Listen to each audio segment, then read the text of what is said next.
Siapa tuh yang main nyelonong aja ke depan Presiden Jokowi? Wah, berani bener. Bentar lagi pasti diciduk sama pas pampres. Loh, tapi kok pas pampresnya anteng aja ya? Pasti orang penting nih. Bener aja, ternyata beliau ini adalah salah satu ujung tombak komunikasi publik Presiden Joko Widodo. Sosoknya selalu muncul di saat-saat yang genting, setidaknya menurut protap kesekretariatan. Kesekretariatan Presiden mengenai publikasi dan dokumentasi. Gimana enggak, wanita bernama lengkap Erlin Swastini ini merupakan salah satu orang kepercayaan Presiden yang mengurusi bidang pers media dan informasi Sekretariat Presiden sebagai Kepala Biro.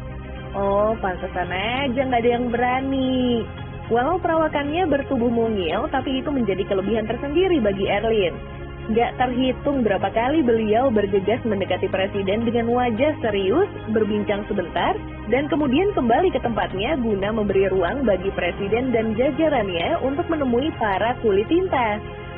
Kira-kira ada yang tahu persis nggak ya apa yang diomongin Mbak Erlin sama Presiden Jokowi?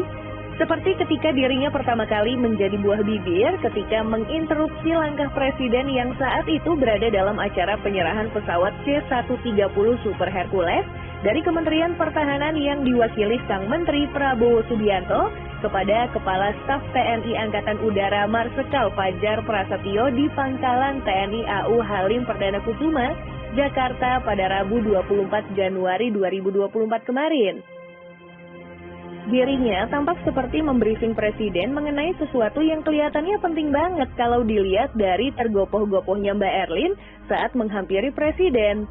Setelah bincang singkat tersebut, Presiden ke-7 Indonesia ini kemudian menghampiri rombongan jurnalis dari berbagai media yang sudah meliput dari dekat prosesi serah terima ini.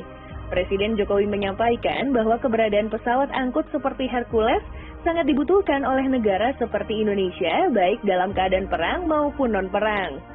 Hal itu berkaca dari belum meratanya infrastruktur bandar udara yang mumpuni di Indonesia, sehingga pesawat militer yang cuma butuh runway kurang dari 1 km seperti Hercules jadi sangat-sangat berguna. Tapi kayaknya soal teknis-teknis gitu Presiden nggak perlu sampai dikasih catatan deh. Makin penasaran sama kerjaan Mbak Erlin ini. Masih dengan momen yang serupa, wanita yang dilantik menjadi Kepala Biro Pers, Media, dan Informasi oleh Mensesnek Pratikno ini kembali datang dan dalam tanda kutip menghadang langkah Presiden Jokowi saat usai menghadiri Rapim TNI Polri bersama Kementerian Pertahanan pada 28 Februari lalu. Dalam perbincangan kurang lebih 30 hingga 40 detik tersebut, terlihat jelas nggak ada yang berani menyela, apalagi menghalangi Mbak Erlin saat menghampiri Presiden Jokowi. Padahal, seperti yang terlihat di layar kaca, di sekeliling ex-gubernur DKI Jakarta itu orang penting semua. Sebut saja Kepala Staf Kepresidenan Muldoko, Menteri Pertahanan Prabowo Subianto, Menko Polhukam yang baru saja dilantik Hadi Cahyanto, Ketua Komisi 1 DPR RI Mutia Hafid, Panglima TNI Jenderal Agus Subianto, beserta 3 Kepala Staf Siap Matra, Kapolri Jenderal Listio Sigit, serta tidak lupa sosok yang lagi viral belakangan ini yaitu Mayor Teddy Indrawijaya, Ajudan Menteri Pertahanan. Keberadaan belasan petinggi negara tersebut seolah mengukuhkan power Mbak Erlin yang juga nggak main-main saat bertindak sesuai SOP Sekretariat Negara. Kejadian serupa juga pernah terjadi setelah pelantikan Hadi Cahyanto sebagai Menko Polhukam dan Agus Harimurti Yudhoyono sebagai Menteri Agraria dan Tata Ruang Badan Pertahanan Nasional alias ATR BPN di Istana Negara pada 21 Februari kemarin.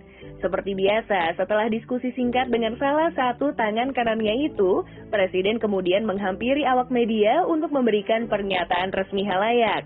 Pria asli Solo, Jawa Tengah tersebut menyampaikan alasannya memilih 2 orang itu menjadi ujung tombaknya di bidang masing-masing. Menyoal dari vitalnya peran beliau dalam setiap acara-acara kenegaraan yang dihadiri oleh Presiden, beberapa netizen mungkin termasuk kalian juga penasaran, dibayar berapa sih beliau ini sama negara? Toh pasti untuk posisi-posisi seperti ini kerjanya nggak kenal waktu. Kemana aja dan kapan aja agenda Presiden, pegawai-pegawai protokoler seperti Mbak Erlin ini pasti ngikut. Well, nggak ada info konkret 100% yang menyebutkan pendapatan bersih dari seorang Kepala Biro Pers, Media, dan Informasi Sekretariat Negara. Tapi, melihat dari kementerian-kementerian lain, Kepala Biro yang diisi oleh pejabat eselon 2 dan bergolongan serendah-rendahnya 4C akan mengantongi sekitar 5 hingga 6 jutaan rupiah sebagai gaji pokoknya. Itu baru gaji ya, belum tunjangan jabatan, kinerja, dan lain-lain yang rentangnya luas banget, antara 19 hingga 55 juta rupiah. Setelah melihat range pendapatannya, dasar netizen pasti timbul pertanyaan baru lagi. Kira-kira sekaya apa sih Mbak Erlin setelah nyaris 5 tahun diberi kepercayaan menduduki posisi strategis non vital tersebut?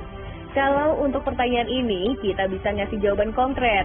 Menurut laman resmi KPK yang merilis laporan harta kekayaan penyelenggara negara, Mbak Erlin pertama kali menyerahkan laporannya pada Februari 2023 lalu. Totalnya, ia menghimpun kekayaan senilai 373 juta rupiah lebih. Nominal yang tergolong normal-normal saja bagi pejabat eselon 2 di lingkup kementerian. Dalam laporan itu, sosok wanita paruh baya dan energik tersebut terlihat memiliki aset berupa tanah dan bangunan di wilayah Jakarta Timur seluas 33 meter persegi yang nilainya 465 juta rupiah. Selain itu, masih ada kas dan setara kas sekitar 30 jutaan rupiah. Udah, itu aja, nggak ada surat berharga, harta bergerak lainnya, bahkan kendaraan. Poin pengurang kekayaannya ada pada hutang yang nilainya 121,8 juta rupiah. Tapi untuk menunjang mobilitasnya sehari-hari, nggak mungkin dong pejabat seperti dirinya nggak dibekali sama negara. Sayangnya lagi-lagi nggak ada info pasti nih yang menyebutkan mengenai mobil dinas apa yang ia gunakan dalam bertugas. Kalau observasi dari iring-iringan kendaraan kepresidenan, ada beberapa mobil yang biasanya mengekor di dalam konvoi tersebut. Mercedes-Benz G-Class misalnya, atau yang terbaru ada Mercedes-Benz GLS 450. Nggak jarang juga ada Mercedes Sprinter, Toyota Alphard, dan Toyota Hiace sebagai kendaraan support lainnya. Boleh jadi mobil dinas Mbak Erlin adalah salah satu dari mobil-mobil tersebut. Tapi, jika berkaca pada aturan yang dikeluarkan oleh Menteri Keuangan Republik Indonesia, ada batas alias plafon anggaran untuk pengadaan mobil dinas bagi para pejabat utamanya eselon 1 dan 2. Untuk eselon 2 seperti Mbak Erlin, ditetapkan nilainya berada di kisaran 746 juta rupiah. Di angka segitu, ada mobil apa aja ya?